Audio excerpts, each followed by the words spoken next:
మనకు ఆత్మగౌరవం అనేది ఉండాలి. మనకు ఆత్మగౌరవం అనేది ఉండాలి. ఇవాళ ఈ బీసీల కళ్యాణం జరిగితే ఒక్క రెడ్డి కూడా ఇలా కళ్యాణం జరిగిందని చెప్పాలంటే ఎంఆర్పీఎస్ బిడ్డ వచ్చి బీసీలకి కళ్యాణం జరుగుతుంది మేలుకోని చెప్పి ఎంఆర్పీఎస్ నాయకుడు చెప్పిపోయేలాగా మనం చేస్తాడు. ఎంఆర్పీఎస్ నాయకుడు చెప్పిపోయారంటే మందకృష్ణ మార్గంలో రోజులు చెప్పుకోదాం బీసీల కళ్యాణం జరుగుతుంది చెప్పుకో అంటే వచ్చి చెప్పిపోతే ఆయన చెప్పేదాకా మనకు తెలియాలి.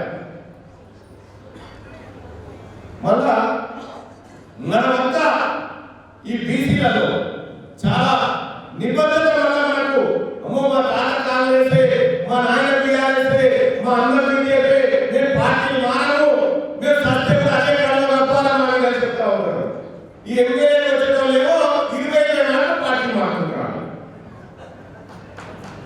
అలాగే లేదు మనకు బీసీల పార్టీ